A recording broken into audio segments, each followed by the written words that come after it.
Halo pemimpin Indonesia, saya Santoso Huta Barat sebagai partner Anda untuk bersama-sama bertumbuh dalam kepemimpinan yang berkualitas. Apakah kepemimpinan? Semua orang sudah memahami apakah kepemimpinan itu, dan kepemimpinan itu dibutuhkan di berbagai bidang kehidupan.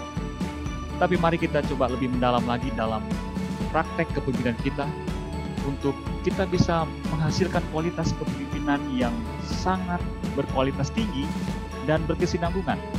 Banyak ahli mengatakan bahwa kepemimpinan adalah pengaruh, di mana seorang bisa mempengaruhi orang lain untuk bisa mengikuti apa yang diinginkan oleh pemimpin tersebut dalam rangka mencapai target-target mereka.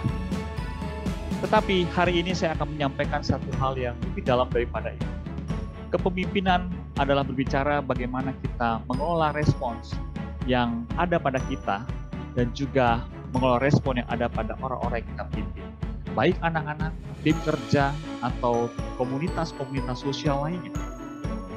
Ada 1.300 tipe orang yang harus dipimpin berdasarkan analisa perilaku manusia. 1.300 ini memiliki ragam atau spektrum respon yang berbeda-beda. Bagaimana kita bisa mempengaruhi mereka? Kunci yang pertama, kita harus mengenal siapa diri kita. Apakah tipikal kepemimpinan kita berdasarkan analisa psikometrik? Apakah respons kita, keunikan respons kita ketika kita menghadapi orang-orang kita pimpin yang berbeda respons dengan kita? Dan yang kedua, kita manajemen respon orang yang kita pimpin.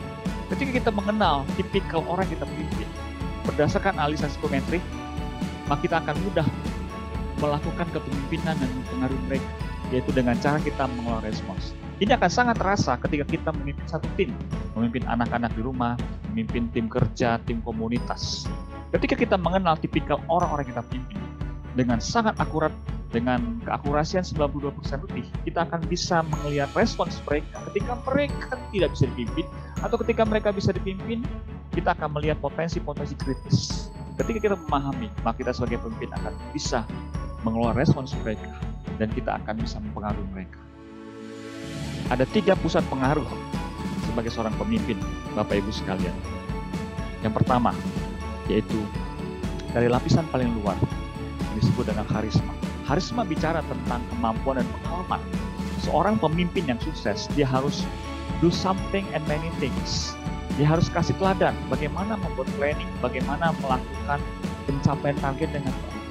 Dan itu menjadi pengalaman. Kemampuan dan pengalaman menjadi karisma. Yang kedua, C, pusat pengaruh itu disebut dengan credibility. Kita memberikan nilai kredit kepada orang lain, menanamkan kebaikan kepada bawahan kita, membantu mereka tanpa memikir untung rugi.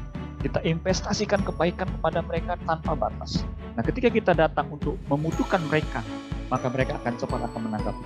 Kenapa? Karena kita sudah menanamkan kredit bagi mereka. Itulah pusat pengaruh yang kedua, namanya credibility.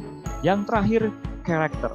C ketiga, sebagai seorang pemimpin kita harus punya karakter kehambaan untuk bisa kita memimpin mereka dengan respons yang selalu benar dan bijak. Sekalipun orang-orang yang kita pimpin tidak berespon benar dan bijak, malas mengerjakan atau tidak mencapai target, kita harus belajar untuk berespon benar dan bijak. Pusat pengaruh ketiga itu karakter. Ditambah dengan credibility dan karisma, maka kita akan pemimpin yang berpengaruh.